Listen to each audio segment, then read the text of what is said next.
biết chuyện đó sao? Chuyện đó xảy ra đến giờ cũng mất hết. 30 năm rồi còn gì. Rốt cuộc là chuyện quái gì vậy? Cứ úp úp mở mở. Nơi này từng xảy ra một vụ thảm án diệt môn kinh hoàng. 30 năm trước, một nhà năm mạng ở cổ Gia Thôn chết thảm chỉ trong một đêm. Thi thể bị phanh thây thành nhiều mảnh, vương vãi khắp các xó xỉnh của cổ Gia Thôn. Sau vụ án chưa đầy nửa tháng, toàn bộ 53 người ở cổ Gia Thôn biến mất không dấu vết. Chuyện này thật sự quá quỷ dị. Đến nơi rồi, tất cả tập trung cao độ. Nhất định phải cẩn thận. Ta có cảm giác bí ẩn của cổ Gia Thôn có lẽ liên quan đến thú. Sợ cái đét gì, anh sẽ che chở cho chú. Bạch Thô nói vào đây tìm một món đồ. Không, rốt cuộc là tìm thứ gì chứ? Tiếng gì vậy? Giếng cổ. Mọi người cẩn thận. Cái giếng cổ này không bình thường. Đừng động lung tung. Tuấn Mập, nắm lấy tay tôi. Khốn kiếp, mấy sợi tóc đen quái quỷ này nhanh quá.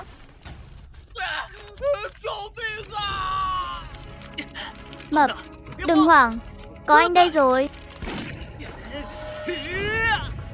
Thả thằng Mập ra cho tao.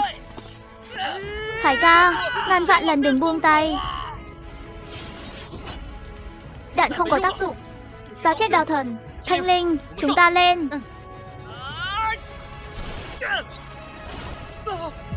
Được, được cứu rồi. Cậu mau xuống đây cho tôi. Đây rốt cuộc là thứ quái vật gì vậy? Cẩn thận. Nguy hiểm thật. Mè mọt vô hình, căn bản không thể tấn công. Đừng sợ, mấy sợi tóc này nhắm cũng chặt đất à? Không đúng, mục tiêu của nó là mặt đất. Lẽ nào? Chạy mau, sắc, sầm. Không lẽ xuống địa ngục rồi chứ? Tỉnh rồi. Thanh Linh, cậu không sao chứ? Vết thương nhỏ, mau nghĩ cách thoát ra đi. Nơi này có chút quái lạ. Cổng làng cổ Gia Thôn. Chẳng phải chúng ta rơi xuống lòng đất sao? Hơn nữa, lúc chúng ta đến trời đang nhá nhem tối, sao thoát cái đã thành ban ngày rồi? Lẽ nào chúng ta hôn mê cả ngày? Không phải, điện thoại dù mất sóng, nhưng thời gian vẫn chạy. Đúng là bây giờ vẫn đang chạng vạng tối. Quả là gặp ma rồi. Hai vị, là đến viếng tang à? Chắc là vậy. Không đúng. Sao trong cổ Gia Thôn lại có người? Đến từ đường đi. Làng chúng tôi, hễ có người chết, đều dựng ra tháp tùng ở đó. Nhà của Hoa Tử chết thảm quá đi mất. Nghe nói cả nhà năm mạng chỉ một đêm đã bị phanh thây. Trong sân này, giàn rau này, trên cây, trên mái nhà, chỗ nào cũng thấy. Cái đầu của Hoa Tử cắn thẳng lên tấm bia ở cổng làng ấy. Thảm không kể xiết. Thanh Linh, tấm bia đá này không hề có dấu hiệu phong hóa, thậm chí còn dính máu tươi. Ông cụ ban nãy còn nói vừa xảy ra án mạng. Cô nhớ vụ án cảnh sát Hoàng nhắc tới chứ? 30 năm trước một nhà 5 người bị thảm sát. Ý cậu là... Đúng vậy. Chúng ta đã quay về cổ Gia Thôn của 30 năm trước. Lúc chúng ta đến nơi này là một mảnh hoang vu chết chóc, giờ lại đông đúc ồn ào làm tang lễ. Chúng ta đã quay về 30 năm trước, cổ Gia Thôn vào thời điểm ngay sau vụ án phanh thây xảy ra. Cao Dương, tôi biết ngay là cậu không dễ chết thế đâu. Vương Tử Khải, cậu không sao thật tốt quá. Những người khác đâu? Dương ca, bọn tôi không sao cả. Chỉ là bây giờ, phiền phức rồi. Chúng tôi vừa thử đi ra ngoài, nhưng dù đi thế nào cũng không ra được. Đây là ma dẫn lối rồi. Nơi này hình như có một thứ gì đó giống kết giới. Tiêu đời rồi. Đừng hoảng vội. Cho dù là kết giới, cũng chắc chắn có cách mở. Vậy chúng ta mau tìm cách rời khỏi đây thôi. Không khéo con quái tóc kia lại đến bây giờ. Bây giờ chưa đi được. Thảm án diệt môn, thi thể bị phân xác, cổ Gia Thôn biến mất.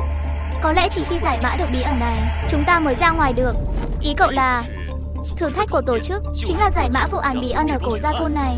Đúng vậy. Đây chính là thử thách cuối cùng của chúng ta, cũng là cách duy nhất để thoát ra. Bước đầu tiên, viếng tang.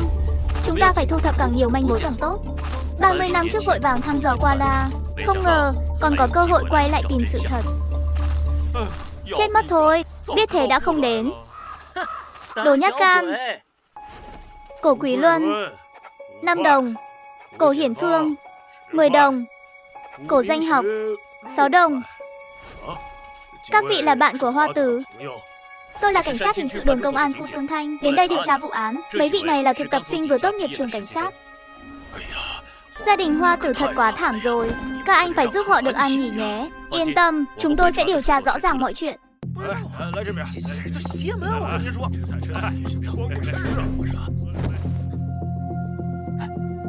Các cậu có phát hiện ra không?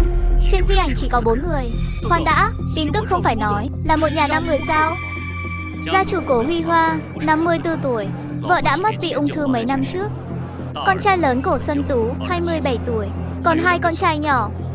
Người thiếu trên di ảnh là con dâu nhà họ Cổ. Đêm cô ta được gả đến chính là thời điểm xảy ra vụ án. Càng kỳ lạ hơn là hoàn toàn không tra được thông tin gì về cô dâu. Thi thể của cả gia đình bị chặt thành hàng trăm mảnh, xuất hiện ở khắp nơi trong làng. Pháp y mất 2 ngày mới ghép xong thi thể. Đúng là 4 thi thể nam, 1 thi thể nữ. Chỉ có thi thể nữ là duy nhất thiếu phần đầu. Đến giờ vẫn chưa tìm thấy. Ăn cơm thôi, ăn cơm thôi. Hung thủ một đêm tàn sát 5 mạng người, còn vứt xác khắp nơi trong làng. Làm sao hắn làm được điều đó? Nguyên nhân Cổ gia thôn biến mất năm xưa rốt cuộc là gì? Ăn cơm thôi, sao mọi người không động đũa vậy? Tôi không đói. Tôi cũng không đói. Vương Tử Khải, cũng chỉ có cậu dám ăn thôi. Thật là...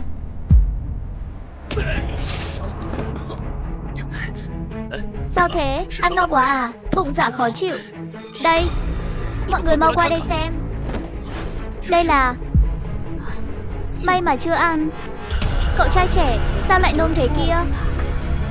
Không lẽ là bị bệnh rồi? Có cần giúp đỡ không?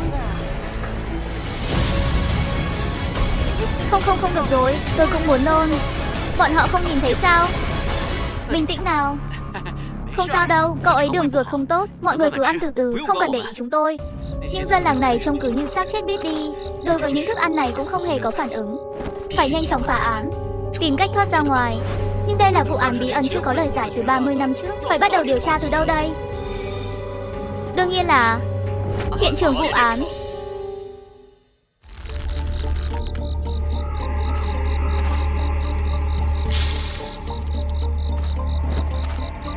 Dương ca, chúng ta thật sự vào sao? Đây là hiện trường án mạng đó. Tin tôi đi, chỉ khi điều tra rõ ràng, chúng ta mới có thể rời khỏi cái nơi này.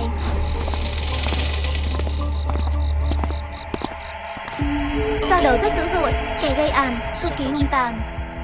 Năm đó trong cục có một chuyên gia dấu vết từ nước ngoài về, chuyên nghiên cứu về vết máu. Hắn nói chưa từng thấy lượng máu chảy nhiều như vậy, giống như một người có sức mạnh vô song, dùng một chiếc rìu khổng lồ cực kỳ sắc bén chém đứt cơ thể nạn nhân chỉ trong nháy mắt. Tôi cảm thấy chuyện này không phải người thường làm được. Ý cậu là hung thủ là thú? Trước đây lúc điều tra vụ này, tôi còn chưa thức tỉnh, căn bản không có khái niệm về thú. Bây giờ nghĩ lại, rất có khả năng là do thú làm. Vậy chúng ta còn đi bắt hung thủ sao? So sánh một cái là thành nạn nhân luôn đó. Là thú thì càng dễ xử lý, chém là xong. Đừng vội, chúng ta trước tiên phải làm rõ đây là loại thú gì. Hiện tại đã biết 4 loại thú: sân thú, si thú. 2 loại này chúng ta đều đã gặp. 2 loại còn lại là tham thú và vọng thú. Tham thú được gọi là kẻ đồng hóa. Chúng có thể thông qua một phương thức giống như ký sinh để đồng hóa thành con người. Còn vọng thú thì được gọi là kẻ quan sát. Thông tin còn lại thì tôi không biết. Trời ạ, còn nhiều loại thú như vậy sao? Sợ cái gì? Trước sức mạnh tuyệt đối của anh đây, thằng nào đến cũng như nhau. Đối với các loại thú khác nhau, phong cách chiến đấu của tôi cũng phải điều chỉnh mới được. Mọi người, tôi có một ý tưởng. Liệu có khả năng nào hung thủ của vụ thảm án Diện Môn là một loại thú mà chúng ta không hề biết? Không gian này cũng là do nó tạo ra. Ý cậu là giết con thú đó, chúng ta có thể ra ngoài. Đúng. Ai đó? Các vị là cảnh sát đến điều tra vụ án phải không? Tôi là Cổ tứ gia. Buổi sáng còn gặp nhau mà. Ông ơi, tối muộn thế này sao ông lại đến hiện trường vụ án? Tôi với nhà hoa tử tình cảm không tệ. Cha nó ngày trước xuống làng còn dạy chữ cho con tôi nữa. Lần trước gặp các vị, người đông quá, không tiện nói chuyện. Thật ra, tôi nghi ngờ hung thủ là người trong làng. Tại sao? Đêm xảy ra án mạng, nhà của hoa tử không chỉ bị giết, thi thể còn bị vứt khắp nơi. Nhưng có một chuyện rất lạ. Đêm đó, chó trong làng im phăng phắc. Nếu là người ngoài làng giết người vứt xác, chó trong làng đã sủa inh ỏi rồi. Ông có nghi ngờ đối tượng nào không? Không có. Nhà của hoa tử sống rất tốt. Tôi thực sự là không nghĩ ra ai lại dám làm ra cái loại chuyện như vậy. Đồng chí cảnh sát, phần còn lại giao cho các vị. Cao Dương, ông ta, tay ông ta. Làm gì mà cứ nhìn tôi chằm chằm thế?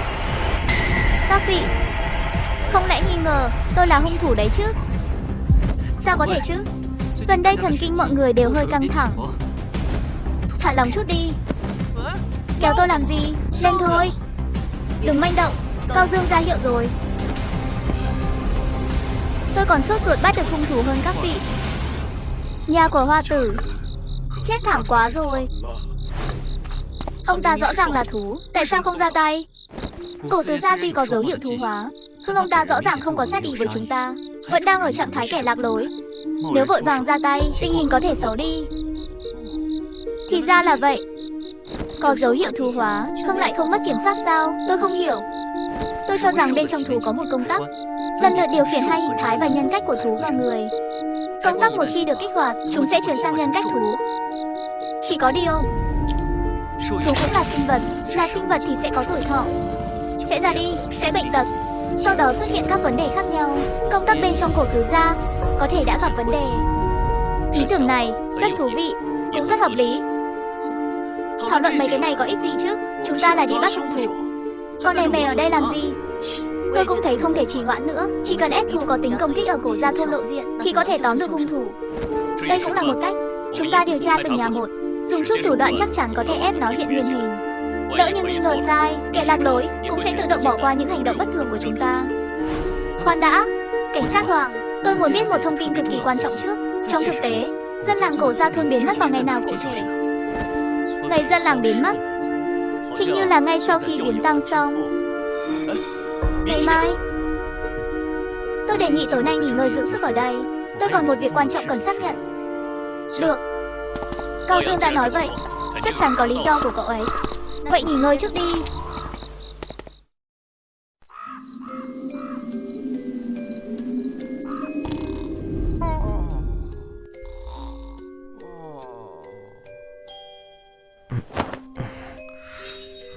Thanh Linh. Không đúng, cô là Thanh Linh. Sao còn chưa ngủ? Chị tôi tuy đã nhắm mắt, nhưng tinh thần rất căng thẳng, không tài nào ngủ được. Tôi muốn ngủ một giấc thật ngon thay chị ấy,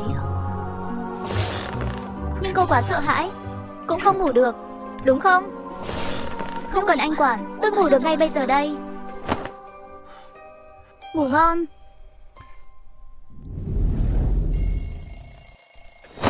Đến giờ rồi, dậy cả đi. Cậu rốt cuộc muốn xác nhận điều gì? Tôi muốn vén màn bí ẩn về sự biến mất của cổ gia thôn. Đến rồi. Dương ca, sao anh lại đưa chúng tôi đến nghĩa địa? Cao Dương, không lẽ cậu định? Đúng vậy. Đào mộ. Thật sự phải đào mộ sao? Có cần thiết đến mức đó không? Đồ nhát gan, tránh ra chút. Xem anh đây.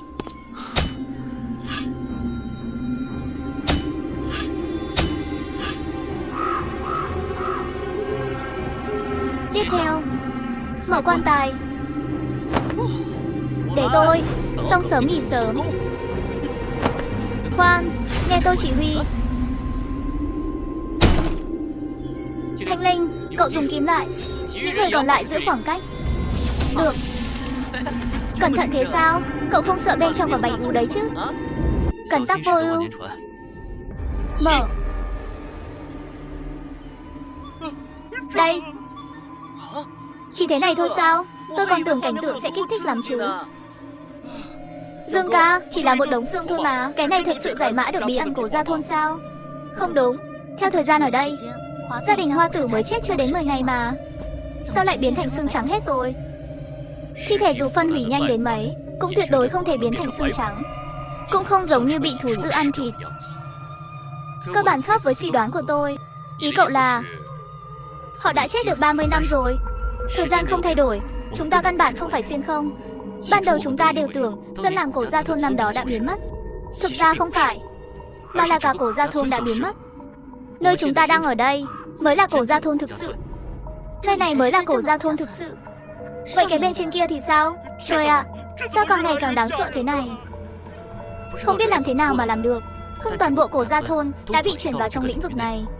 Cổ Gia Thôn mà chúng ta đến lúc đầu mới là hàng nhái. Chính xác mà nói là hàng mô phỏng. Căn cứ để cậu đưa ra phán đoán này. Còn gì nữa? Theo thời gian ở đây, chúng ta cách thời điểm xảy ra vụ án chưa đầy nửa tháng. Nhưng nơi này lại giống như đã bị bỏ hoang nhiều năm. Còn cổ tứ gia, cơ thể ông ta lẽ ra đã phải già yếu, chết đi. Nhưng vì một nguyên nhân bất khả kháng nào đó, ông ta vẫn còn sống. Vì vậy dẫn đến việc thuế hóa trong tiềm thức. Giống như một câu mày đã hỏng từ lâu. Huynh đệ, cậu rốt cuộc muốn nói cái gì? Sao tôi chẳng hiểu câu nào hết vậy? Cổ Gia Thôn đang lặp lại liên tục. Trong lĩnh vực đặc biệt này, kiến trúc, đồ vật và tất cả dân làng đều tuân theo dòng chảy thời gian. Chỉ là hành xấu và nhận thức của dân làng cứ lặp đi lặp lại. Hung thủ diệt môn, đến dân làng viếng tang, chôn cất, rồi lại quay về lúc bắt đầu diệt môn. Họ lặp lại những chuyện này, lặp lại suốt 30 năm trời. Chỉ khi nắm bắt được điểm thời gian bắt đầu của toàn bộ vòng lặp, chúng ta có lẽ mới tìm được cách thoát ra. Tiếng gì vậy? Đây là... bọn họ đang bao vây chúng ta.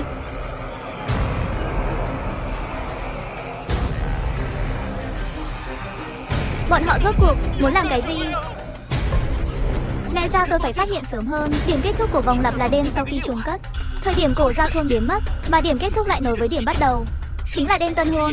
Thời điểm xảy ra vụ án diệt môn, gia đình Hoa Tử không phải bị một con thú nào đó diệt môn, mà là bị thú của cả làng phanh thây. 5 người chúng ta vừa đúng tương ứng với gia đình 5 người đã chết. Đám thú ngoài cửa kia chính là đến điểm diệt môn. Còn đợi gì nữa? Chúng ta mau chạy thôi. Không kịp nữa.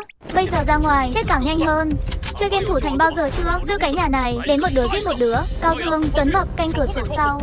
Được. Thanh Linh, Vương Tử Khải cùng tôi canh cửa chính. Vâng, vâng. Ánh sáng không cản được chúng. Hương rất quan trọng với chúng ta. Hệ thống, truy cập hệ thống. Nhắc nhở, bạn đang đối mặt với nguy hiểm. Lợi tức điểm may mắn tăng lên 100 lần. Bạn hiện đã tích lũy được 72 điểm may mắn. Lĩnh ngộ thiên phú. Đang lĩnh ngộ. Lĩnh ngộ thất bại. Lại nữa, chưa lần nào ra hồn. Số còn lại cộng hết vào nhanh nhẹn. Chỉ số nhanh nhẹn tăng 12.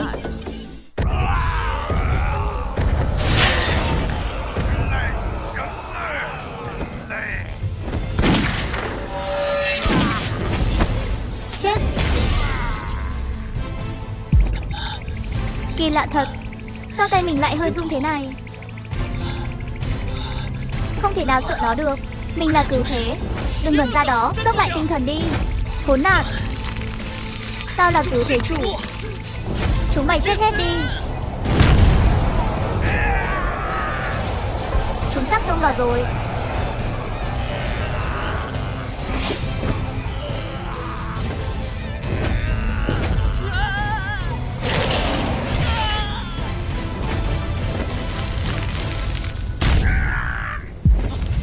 Đây là...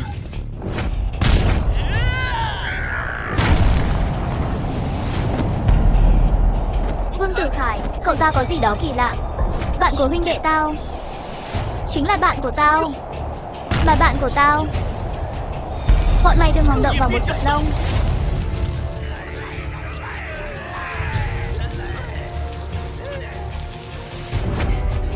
Tất cả cút hết ra ngoài cho lão tử.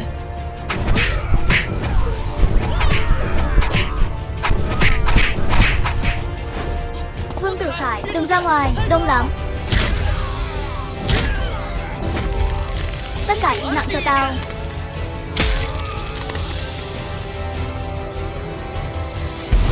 Đến đây. Xông lên hết đi.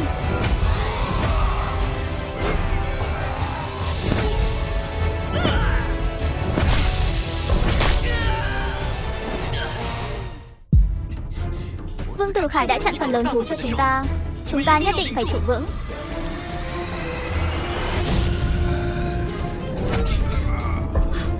Lại vẫn còn sống sao?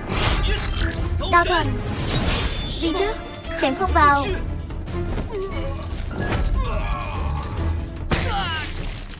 Cao Dương. Khốn kiếp. Cho mày. Chết. Không sao, sẽ ổn ngay thôi. Cao Dương, vẫn ổn chứ? Chưa chết được. Tốt lắm. Vợ tôi còn chưa sinh, tôi tuyệt đối không thể chết ở đây. Tôi cũng vậy. Tôi còn cần đấy.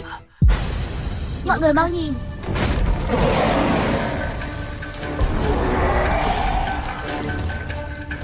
Mọi người cẩn thận, đây là một con sát phạt thú.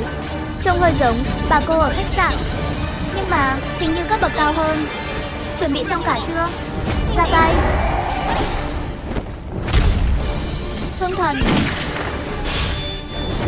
Chết rồi.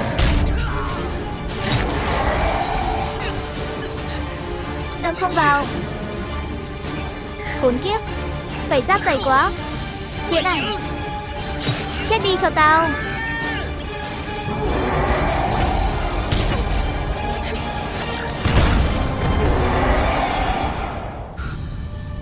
Con này cũng quá mạnh rồi đi.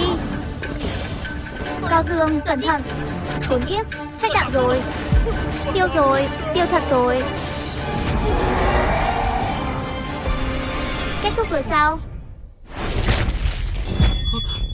Chuyện gì thế này? Huynh đệ à?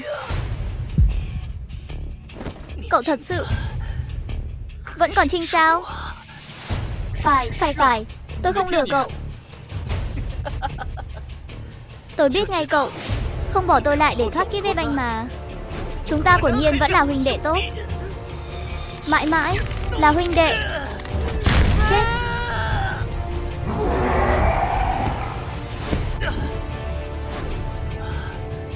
Cái thứ này da dày thịt béo. Kết thúc rồi. Chết hết rồi. Vậy thì tốt quá rồi. Vương Tử Khải. Anh em. Tôi hình như chơi ngu rồi. Hào nhoáng quá mà. Cầm kịch bản thiên tuyển cũng làm hỏng được. Không xong rồi. Tôi phải ngủ một lát. Vương Tử Khải, đừng ngủ. Cậu cố gắng lên cho tôi. Cố lên. Đừng đứng ngay ra đó, mau cứu người. Phải rút hai cánh tay này ra. Nếu không, tôi không cách nào giúp cậu ta hồi phục. Vậy thì rút. Mau chữa trị. Sao vẫn chưa lành? Cậu tập trung tinh thần vào. Đây. Tôi đã cố hết sức rồi. Thật sự đã cố hết sức rồi. Nhưng cậu ta bị thương quá nặng. Cậu tiếp tục đi. Đừng dừng lại. Cậu ấy còn cứu được. Cao Dương, đừng như vậy. Cậu ta chết rồi. Chết rồi. Thật sự chết rồi. Nhóc con cậu tên Cao Dương à? Nghe nói cậu đi rừng bà lắm hả? Chơi cùng anh nhé. Được thôi. Vậy quyết định thế nhé. Chúng ta đường giữa đi rừng liên thủ, thiên hạ vô địch. Làm cái gì vậy? Chạy 1.500m mà cũng say nắng được hay không thế hả? Chúng ta quả nhiên vẫn là huynh đệ. Trò chơi đóng vai này cuối cùng cũng kết thúc rồi. Cậu ta chẳng qua chỉ là một kẻ lạc lối đóng vai con người mà thôi. Không cần phải đau lòng. Buồn bã. Tại sao? Mình vẫn cảm thấy rất khó chịu. Không ngờ cuối cùng kẻ cứu chúng ta lại là một con thú. Bất kể là thú hay là người, tôi tin tình cảm của hắn đối với Cao Dương, đối với chúng ta là thật. Thú ở đây chết sạch rồi. Chúng ta có thể rời khỏi cái nơi quỷ quái này rồi chứ. Cảnh báo, Bạn đang đối mặt với tình huống cực kỳ nguy hiểm. Lợi tức điểm may mắn tăng lên 1000 lần. 1000 lần. Không đúng, còn một thứ cực kỳ mạnh mẽ ở quanh đây. Chạy mau. Lùi lại. Tất cả đừng động đậy. Đây là... ở dưới chân.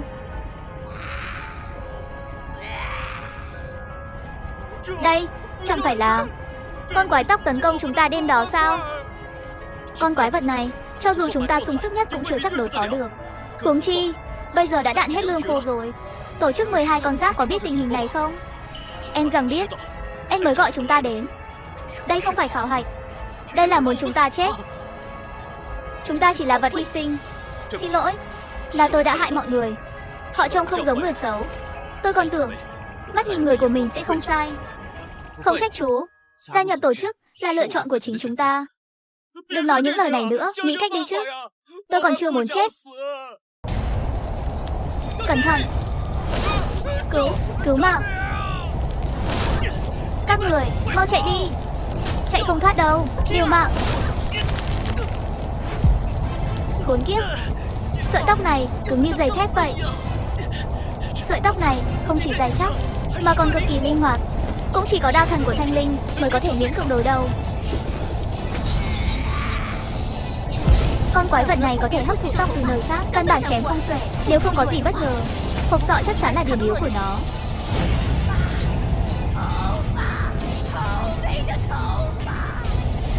Kim lại. Gì chứ? Đâu con quái vật này lại cứng đến vậy sao? Thanh Linh.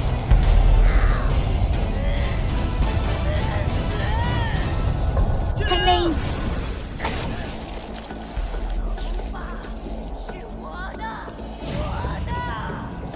Hệ thống. Vào hệ thống. Cảnh báo, bạn đang ở trong tình trạng cực kỳ. Điểm may mắn. Bạn hiện đã tích lũy được 71 điểm may mắn. Lĩnh ngộ thiên phú, bỏ qua yêu cầu xác nhận. Đang lĩnh ngộ. Nhanh lên. Chúc mừng bạn. Lĩnh ngộ thành công. Thiên phú, hỏa diệm. Số thứ tự 26. Loại phù văn, nguyên tố. Hỏa diệm cấp 1, có thể triệu hồi nguyên tố lửa bằng 2 tay. Nhiệt độ cao nhất 280 độ C. Phản xáo thiêu đốt, đường kính 1 mét. Số điểm may mắn còn lại cộng hết vào tinh thần. Nâng cấp tinh thần hoàn tất. Thoát hệ thống. Hỏa diệm. Thiêu cháy cho ta.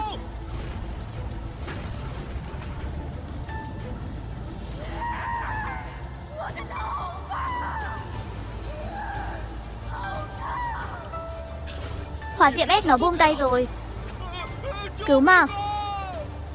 Dương ca. Đợi em với.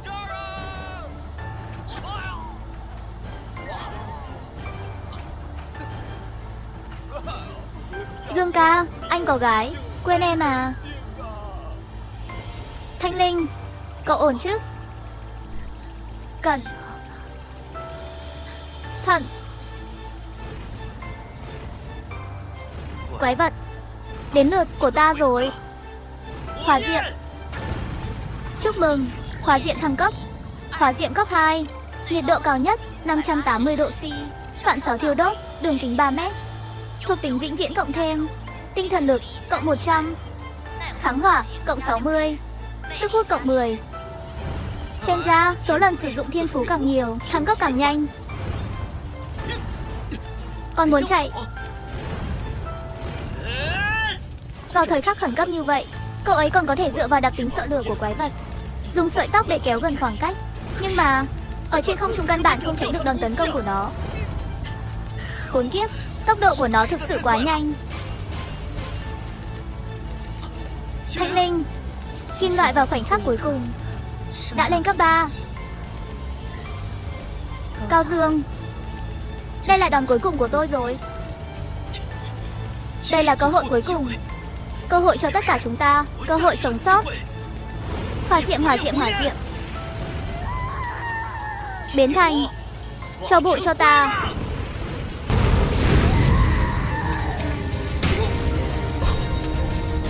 Vẫn là không được rồi. Dù chúng ta có liều mạng thế nào, vẫn không đánh lại được những con quái vật này. Cao Dương. Dương ca. Đây là gì vậy? Cắt. Bắt đầu.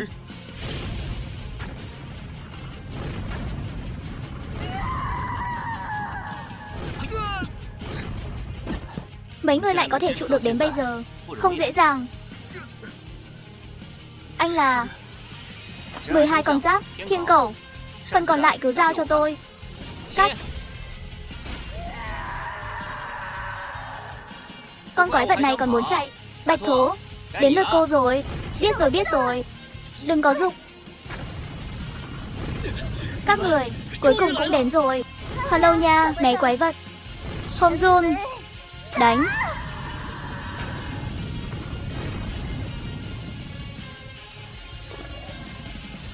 Nhóc con bị thương không nhẹ nha. Khải ca để tôi trị liệu cho cậu nhé. Loại điện giật ấy.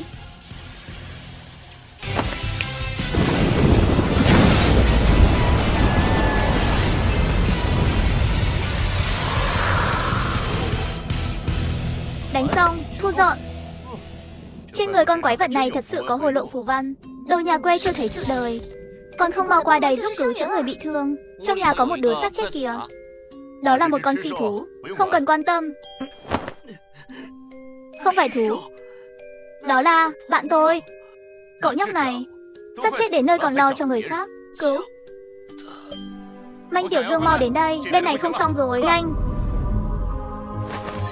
Đừng động đậy. Sẽ ổn ngay thôi. Sao đột nhiên không đau chút nào nữa? Thuật trị liệu của con bé nhà quê đâu nhanh thế được. Bạn nhỏ. Em là 12 con giáp. Manh Dương. Mọi người đều gọi em là Manh Tiểu Dương. Là em chữa khỏi cho anh sao? Không có đâu ạ. Em chỉ là chuyển vết thương của anh trai sang người mình thôi. Cái gì? Thiên phú của Tiểu Dương là chuyển rời thương tổn. Số thứ tự 214. Loại phù văn, sinh mệnh. Có thể chuyển thương tổn của người khác vào cơ thể mình, nhưng phải trong vòng nửa giờ sau khi mục tiêu bị thương. Nói chung là lượng thương tổn con bé có thể hấp thụ một lần hiện tại đủ cho cậu chết đi sống lại 10 lần đấy. Mạnh vậy sao? Cũng tạm đủ rồi. Con không mau đi tìm chú Tử chứ? Không được ạ. Em phải chuyển hết vết thương trên người anh trai này đi đã. Cũng không thấy em để tâm đến người khác như vậy nhỉ? Tuổi còn nhỏ đã mê trai rồi. Thấy anh trai đẹp là thích, phải không? Không phải mà. Chú Tử Trư, em đến đây. Đây này. Manh Dương sau khi chuyển thương tổn của người bị thương sẽ chuyển thương tổn đó cho một đại lão khác của tổ chức. Tử Trư. Thiên phú tự hồi phục. Số thứ tự 47. Loại phù văn, sinh mệnh. Khả năng tự hồi phục của ông ta siêu mạnh. Người thường muốn dùng dao chém chết ông ta. Em rằng bản thân sẽ chết vì mệt trước. Gọi là Tử Trư là vì heo chết, không sợ nước sôi. Đây chính là 12 con giáp sao. Không chỉ sức tấn công khủng khiếp mà còn có hậu cần đảm bảo mạnh mẽ. Đám lính tản mạn như chúng ta thật không thể so sánh. Cao Dương, cho tôi mượn bờ vai. Ý gì đây? Đừng nhiều lời. Thì ra là Thanh Linh. Dù sao cô ấy cũng là một cô gái bình thường, vẫn cần phải giải tỏa một chút. Đặt tay lên nữa đi. Cô không phải ghét đàn ông sao? Sẽ không quay lại đánh tôi một trận đấy chứ? So với những người đàn ông khác, anh khiến tôi cảm thấy an toàn hơn một chút. Được rồi, tôi giải tỏa xong rồi. Tôi gọi chị tôi ra. Cô nhóc này hoàn toàn coi mình là công cụ mà. Dương ca, cuối cùng cũng kết thúc rồi. Tốt quá rồi. Mọi người, khoan đã. Vương Tử Khải đâu? Con bé thất thú trong nhà ấy à? Không cần cứu nó đâu. Tại sao không cứu? Hắn cũng là một thành viên của chúng ta mà. Nhóc con, tôi biết ngay cậu chắc chắn vẫn còn trinh. Cậu lại còn dám dùng Thanh Linh để lừa tôi. Vương Tử Khải, cậu không sao. Người huynh đệ tốt này của cậu thiên phú dị bẩm, tự mình hồi phục rồi, căn bản không cần chúng tôi cứu. Được rồi, bây giờ tôi chính thức tuyên bố. Cao Dương, Hoàng Kỳ, Thanh Linh, ba người các cậu thông qua khảo hạch, gia nhập tổ chức. Ngoài ra, Vương Tử Khải, Tuấn Mập vẫn đang trong thời gian thực tập, mong đợi biểu hiện của các cậu. Trời ạ, sống sót rồi. Tôi phải trở nên mạnh hơn. Cuối cùng cũng không cần mò mẫm như thầy bói xem voi nữa. Ngay cả tôi cũng ké được một suất thực tập sinh à. Không đúng chứ, tôi mạnh thế này, phải được chuyển chính mới đúng chứ. Xong rồi, thu dọn. Khoan đã, nếu chúng tôi đã là thành viên của tổ chức, các người cũng nên giải thích một chút. Cổ gia thôn này, rốt cuộc là thế nào? Còn nữa, cái hồi lộ phù văn mà các người lấy được rốt cuộc là thứ gì? Cậu nói chuyện với tiền bối thế đấy à? Chúng tôi suýt nữa mất mạng ở đây. Đòi một lời giải thích không quá đáng chứ. Bạch Thố, đều là người nhà cả rồi. Chúng ta sớm muộn cũng phải giải thích. Bây giờ nói rõ ra cũng tốt. Vậy nói cho các cậu về hồi lộ phù văn trước nhé. Hồi lộ phù văn tổng cộng có 12 mảnh, lần lượt là sinh mệnh, hỗ trợ, độc tố, cường hóa, thủ hộ, triệu hoán, thương tổn, tinh thần, nguyên tố, tri thức, thời không, thần tích. Mà tác dụng đã biết hiện tại của hồi lộ phù văn chính là nâng cấp thiên phú của người thức tỉnh. Nâng cấp? Đúng vậy. Thiên phú lên cấp 3 không khó, nhưng muốn lên cấp 4 lại là một ngưỡng cửa cực lớn. Muốn lên cấp 4 cần phải dựa vào hồi lộ phù văn loại tương ứng. Ví dụ thiên phú kim loại của cô, loại phù văn là nguyên tố, thì cần hồi lộ phù văn loại nguyên tố để nâng cấp. Mỗi mảnh hồi lộ phù văn đều là độc nhất vô nhị, nhưng không phải dùng một lần. Mỗi lần sử dụng xong cần đợi mấy ngày mới có thể sử dụng lại. Nhưng rất đáng tiếc, tổ chức chúng tôi không có hồi lộ phù văn nguyên tố. Vậy hồi lộ phù văn có thể kiếm ở đâu? Không biết. Hiện tại cộng thêm mảnh này, tổng cộng mới xuất hiện 6 mảnh hồi lộ phù văn. 6 mảnh hồi lộ phù văn còn lại có thể ở trong một không gian kỳ lạ nào đó, có thể ở trên người một con thú nào đó, ví dụ như con quái tắc ở đây, cũng có thể đang nằm phủ bụi trong một cửa hàng đồ cổ nào đó, không có quy luật nào cả. Tóm lại, kể từ khi mảnh hồi lộ phù văn đầu tiên được phát hiện, các người thức tỉnh bắt đầu điên cuồng khám phá bí mật trong thành phố này. Xung đột và cái chết cũng bắt đầu gia tăng từ lúc đó. Sự tồn tại của người thức tỉnh cốt lõi dựa vào hồi lộ phù văn. Tranh đoạt, giết chóc cũng theo đó mà sinh ra. Nói như vậy, để chúng tôi vào cổ gia thôn cũng là vì cái này. Nhưng mà với thực lực của các người giết con quái tóc dễ như trở bàn tay, lẽ ra các người đã phải lấy hồi lộ phù văn từ lâu rồi mới đúng. Tại sao lại cứ phải lấy danh nghĩa khảo hạch để mấy người mới như chúng tôi đến? Cậu cũng nhạy bén đấy nhỉ? Thật ra, lý do tìm các cậu là vì không phải các cậu thì không được, không phải chúng tôi thì không được. Năm ngoái, Ngô Đại Hải phát hiện ra vụ thảm án diệt môn ở cổ gia thôn, cảm thấy có điều khuất tất, nghi ngờ có hồi lộ phù văn, cho nên chúng tôi đã đến. Không ngoài dự đoán, bị con quái tóc đưa vào cổ gia thôn dưới lòng đất. Tất cả những gì các cậu điều tra được, chúng tôi cũng đã điều tra ra. Trong đêm tàn sát, sau khi chúng tôi dễ dàng giết sạch thú, con quái tóc cũng xuất hiện theo. Nhưng con quái tóc đó nhận ra không đánh lại chúng tôi, liền trốn mất tăm, làm thế nào cũng không chịu ra. Chúng tôi tiếp tục quan sát mấy ngày, phát hiện những con thú đã chết bị một lực lượng quỷ dị nào đó phục hồi lại, vong lạc tiếp tục. Lúc đó chúng tôi liền khẳng định con quái tóc và hồi lộ phù văn đã hòa làm một. Cho nên cô đã lợi dụng chúng tôi. Các cậu đừng để ý, người thích hợp thực sự không dễ tìm. Thứ nhất, mấy người này phải là người thức tỉnh, lại không thể là người của tổ chức khác, chúng tôi không tin được. Thứ hai, mấy người này không được quá mạnh, nếu không con quái tóc cũng sẽ không xuất hiện. Đương nhiên cũng không được quá yếu, yếu không sẽ bị giết trong nháy mắt. Sự xuất hiện của mấy người thức tỉnh hoang dã các cậu thật sự đã giúp tổ chức một việc lớn, đúng là một cái bẫy lừa đảo lớn. Ngay cả cảnh sát cũng dám lừa. Tôi chỉ lừa người ngoài, tuyệt đối không lừa đồng đội. Sau này là đồng đội rồi, phải chiếu cố nhiều nhé, đồ đàn bà xấu xa. Được rồi, quay lại nói về con quái tóc đó. Chân thân của nó chính là cô dâu được gả đến năm đó, vợ của Hoa Tử. Cho nên trong quan tài chỉ thiếu duy nhất đầu của cô ta. Mà vợ của Hoa Tử vốn là người thức tỉnh, lại bị kẻ ký sinh thành con thú đoạt xác, trở thành một sinh vật mới có thân xác người thức tỉnh, hương linh hồn lại là thú. Chúng tôi gọi là bán nhân. Cô dâu bán nhân này gả vào nhà Hoa Tử. Vào đêm tân hôn, đã điều khiển toàn bộ kẻ lạc lối trong làng tàn nhẫn giết chết gia đình Hoa Tử. Khoan đã, vậy tại sao bán nhân lại giết họ? Lẽ nào gia đình Hoa Tử toàn bộ là con người? Nhưng nếu gia đình Hoa Tử đều là người thức tỉnh, sao lại đánh không lại một bán nhân chứ? Về lý thuyết, 4 người thức tỉnh đánh một bán nhân và thú trong làng, xác suất thắng là có, càng không thể thua thảm như vậy. Cho nên chúng tôi suy đoán gia đình Hoa Tử là những người bình thường chưa thức tỉnh. Cái gì? Nhưng thú không thể tấn công người thường mà. Bán nhân này tại sao lại có thể phá vỡ quy tắc? Có lẽ sau khi trở thành bán nhân, tinh thần đã xảy ra biến đổi nào đó, hoặc là hồi lộ phù văn đã gây ra ảnh hưởng không rõ nào đó lên cô ta. Tóm lại, sau khi cô ta trở thành Bắc, đã đánh thức toàn bộ thú trong làng và phanh thây gia đình Hoa Tử. Nhưng mà điều thú vị là cô dâu đó cũng để toàn bộ thú trong làng tự phanh thây mình. Có thể hiểu là tự sát. Nhưng cuối cùng, việc tự sát của cô ta bất thành.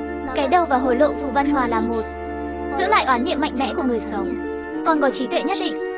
Sau quá trình dị hóa kéo dài, biến thành con quái tắc mà chúng ta nhìn thấy. Và cùng với thú, ở cổ Gia Thôn, duy trì vòng lặp vô tận của cả làng, mà loại giết chóc bi thảm vô tận này đóng vai, lãng quên, làm lại, giống như là sự trừng phạt mà thương đạo giáng xuống cho họ. Trừng phạt họ đã phá vỡ quy tắc, không ai thoát khỏi. Nhưng thương đạo rốt cuộc là gì? Là nền văn minh cao cấp hơn, hay là vị thần mà con người chúng ta không thể hiểu được?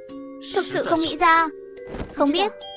Cho dù là tổ chức của người thức tỉnh, cũng chỉ ở tư thế của một người khám phá nhỏ bé, để khám phá những bí mật ẩn chứa trong thế giới này.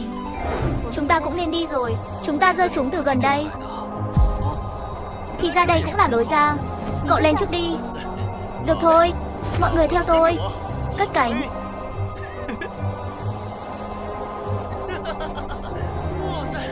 Ngầu quá đi. Mập, đừng túm tôi, để tôi bay. Tôi sợ mà.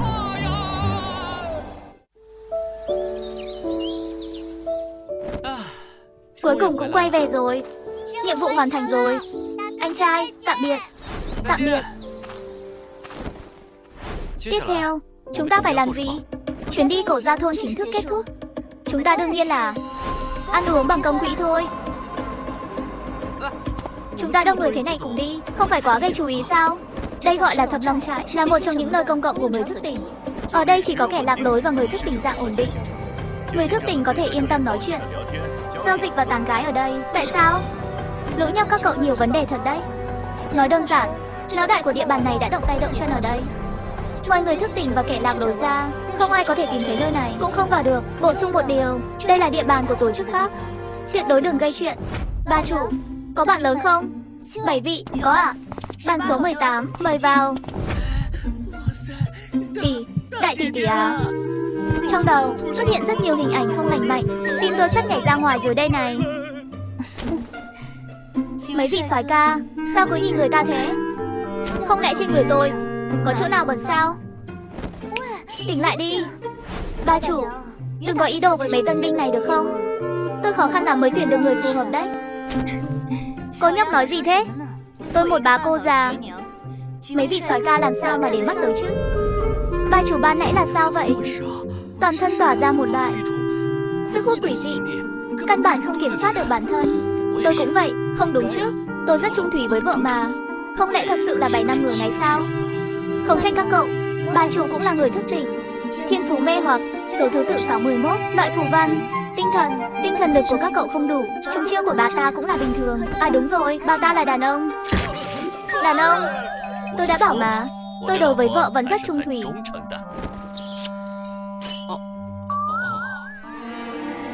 Giới thức tỉnh giả đúng là ngọa hổ tàng long, thiên phú kỳ lạ gì cũng có. Thơm quá, tôi còn tưởng đời này sẽ không được ăn nữa đấy chứ. Đừng vội, để anh thử trước xem chín chưa. Ăn mau đi, không là bị họ giành hết đấy. Mập, cái này chưa chín mà, chưa chín cậu cắt nó làm gì? Nhiều lắm, không đủ thì gọi thêm, tổ chức bao. Mọi người vừa ăn, vừa nghe lời khuyên của người từng trải như tôi đây. Trên thế giới này, thú rất đáng sợ. Nhưng chỉ cần các cậu không tự tìm chết thì rất khó gặp phải thú đặc biệt nguy hiểm. Hiện tại, đối với các cậu mà nói, kẻ nguy hiểm hơn thực ra lại là thức tỉnh giả. Tại sao? Mọi người đều là đồng loại, không phải nên đồng lòng chống ngoại xâm sao? Cho các cậu một con số nhé. 10 thức tỉnh giả tử vong, 3 người chết trong tay thú, còn 7 người thì chết trong tay đồng loại. Trên đời có 2 thứ không thể nhìn thẳng. Một là mặt trời, 2 là lòng người. Cậu nhóc này, không lẽ là huynh đệ thất lạc nhiều năm của đội trưởng hả? Sao nói chuyện giống nhau thế? Tôi chỉ thuận miệng nói bừa thôi. Thịt của cậu nguội rồi kìa, để tôi ăn giúp cho. Được, cậu ăn nhiều vào. Cuối cùng cũng được ăn một bữa no nê. Một đám người thực sự cùng nhau tụ tập ăn uống. Tôi chưa bao giờ vui như vậy. Một bữa thịt nướng có là gì? Chúng ta còn tổ chức team building, du lịch, cái gì cũng có. Sau này các cậu chỉ cần làm tốt, phúc lợi nhiều lắm. À đúng rồi, sau khi gia nhập tổ chức, chúng ta cần làm những gì? Nói nhỏ thì là nhanh chóng tăng cường thực lực, trụ qua tinh hồng triều tịch lần tới. Nói lớn thì tất cả thức tỉnh giả phải nhanh chóng tìm ra 12 mảnh hối lộ phù văn, mở ra Trung Yên Chi Môn. Mở ra Trung Yên Chi Mô, đó là bước đầu tiên để vén màn sương mù thế giới, cũng là bước quan trọng nhất. Nhưng trước đó, giữa các thức tỉnh giả sẽ vì nơi đến của một độ phù va mà bùng nổ nội chiến toàn diện.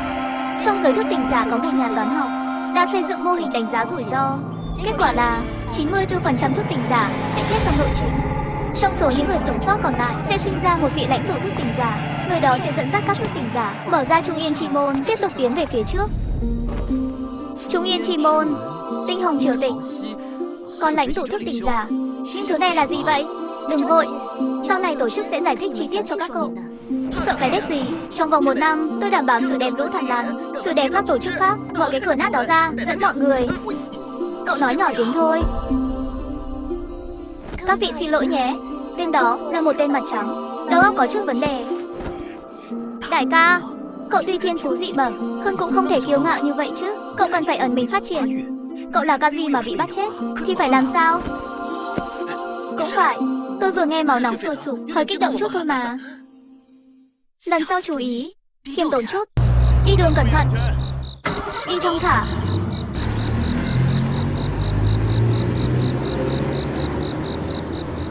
Mọi người, nghĩ sao về tổ chức?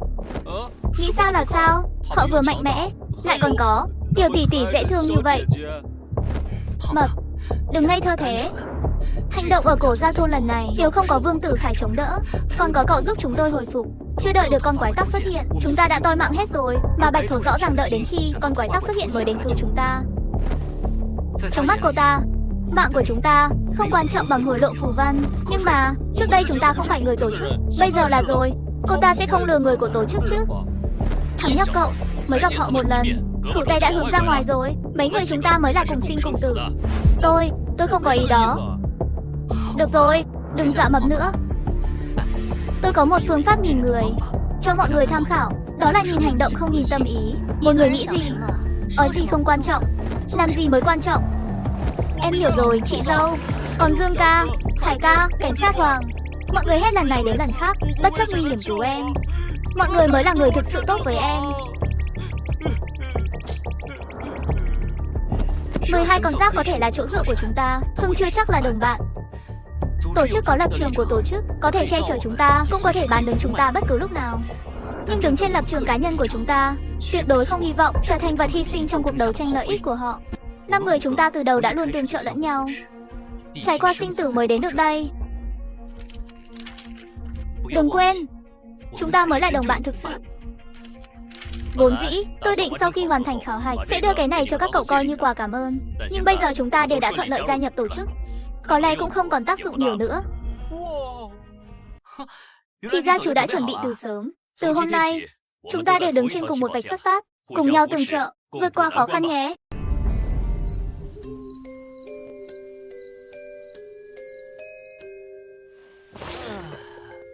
Ngày gian khổ này cuối cùng cũng qua rồi. Mấy ngày nay mệt quá rồi, chịu hết nổi rồi. Ai? Là em đây. Còn có thể là ai nữa? Em không phải đang ở bệnh viện với mẹ sao? Ở bệnh viện ngủ không ngon chút nào. Mẹ trước đây lo em ở nhà một mình không an toàn. Thấy anh về nhà rồi, cũng cho em về. Sao vậy? Có tâm sự gì à? Ba cả đời này phải ngồi xe lăn rồi. Hôm nay chú Khánh có qua nói chuyện nhà máy với ba. Em nghe lén được. Một khoản nợ lớn không đòi lại được, nhà máy không xoay sở nổi, công nhân 2 tháng lương chưa phát. Ba nói nếu thực sự không được nữa thì bán nhà đi, chúng ta về quê ở. Em không muốn về quê. Em gái tầm tuổi này đang lúc thích phù phiếm. Ở thành phố quen sống sung sướng rồi, giờ về quê nơi làm nông làm ruộng. Em rằng không quen. Anh, em muốn ở lại thành phố. Học xong cấp 2 sẽ đi làm. Ở thành phố làm công kiếm được nhiều tiền hơn. Em là đang nghĩ muốn san sẻ gánh nặng cho gia đình à?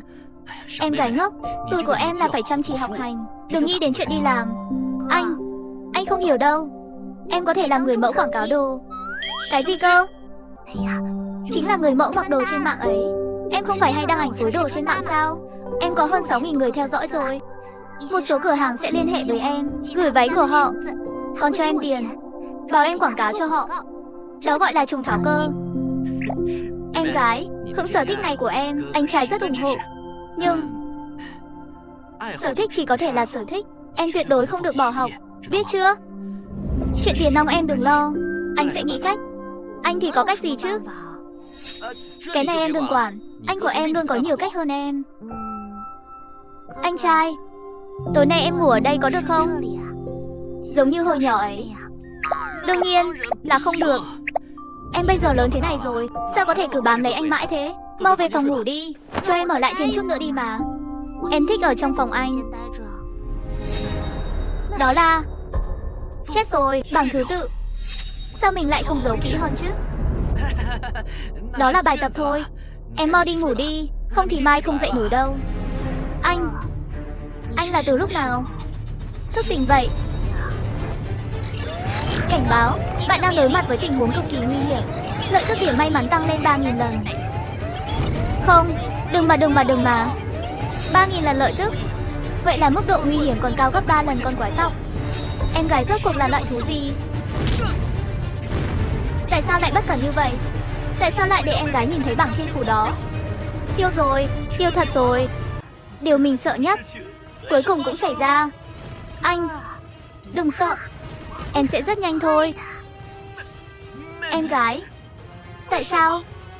Không thể nào. Đừng lộ ra vẻ mặt đau buồn đó chứ. Sợ hãi một chút đi mà. Nếu không, làm sao em tận hưởng được niềm vui giết chết anh? Tại sao? Tại sao chúng ta lại phải tàn sát lẫn nhau? Chúng ta rõ ràng có thể tiếp tục làm người nhà mà. Anh trai, anh nhầm rồi. Thứ nhất, chúng em và loài người các anh không phải tàn sát lẫn nhau. Đây chỉ là trò chơi săn mồi đơn phương của chúng em thôi. Sau đó anh chính là anh trai của em cũng luôn là em gái của anh mà. Cho dù anh đã thức tỉnh, cho dù em bắt buộc phải giết anh, điều này vĩnh viễn không thay đổi. Ngày mai tỉnh dậy, em phần lớn sẽ quên hết những chuyện này. Em sẽ khóc vì cái chết của anh. Em sẽ nhớ anh. Em thậm chí có thể nghe thấy tiếng khóc trong lòng mình. Nó vẫn đang điên cuồng gào thét. Em thích anh trai nhất. Vì cái gì? Các thức tỉnh giả các anh à? Chính là vì cái gì cũng muốn tìm hiểu rõ ràng nên mới chết đấy. Anh trai, vĩnh biệt. Em gái, xin lỗi em. Anh